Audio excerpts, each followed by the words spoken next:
Hello friends, இப்போ நான் வந்து தேங்காய் பொடி பண்ணிகிட்ருக்கேன்.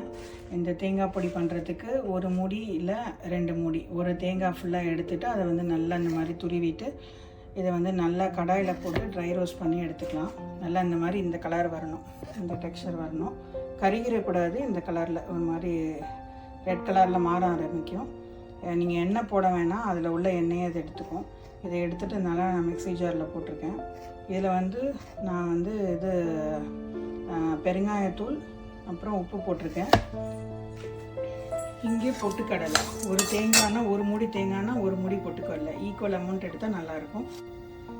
கொஞ்சமாக எண்ணெய் போட்டு எந்த எண்ணெய் வேணாலும் போட்டுக்கலாம்.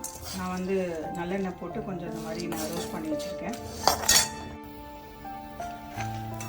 அடுத்து கடாயை கொஞ்சம் சூடு பண்ணிவிட்டு எந்த ஆயில் வேணாலும் போட்டுக்கலாம். நல்லெண்ணெய் இல்லை கடலெண்ணெய், நான் நல்லெண்ணெய் போட்டிருக்கேன். போட்டு உங்களுக்கு தேவையான அளவு இந்த மாதிரி சிகப்பு மிளகாய், நான் குண்டு மிளகாய் 2 சேர்த்து போட்டிருக்கேன்.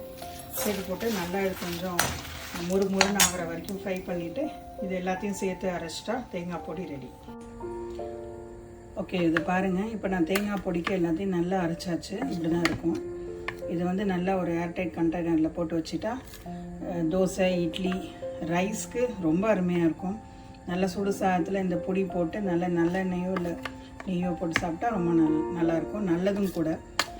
தேங்காய் பொடி பொட்டுக்கடலை தானே, பொட்டுக்கடலை தேங்காய் ரொம்ப நல்லது தானே. ஸோ குழந்தைங்களுக்கு எல்லாருக்குமே நல்லது தான். ஒரு டிஃப்ரெண்ட் டேஸ்ட்டாக இருக்கும். நம்ம யூஸ்வலாக நம்ம வந்து கடலைப்பருப்பு உளுத்தம்பருப்பு வச்சு தானே பொடி பண்ணுவோம். இது ட்ரை பண்ணி பாருங்கள். இது ரொம்ப நல்லதும் கூட. இது ரொம்ப நாள் இருக்காது ஆக்சுவலி. இது அந்த பொடி மாதிரி இருக்காது, ஏன்னா தேங்காய் போட்டிருக்கிறதால. ஒரு கிட்டத்தட்ட ஒரு 20 நாள் வச்சுக்கலாம், அவ்வளோதான். வெளியில் வச்சுருந்தீங்கன்னா இல்லாட்டி நீங்கள் ஃப்ரிட்ஜில் எடுத்து வச்சிடணும்.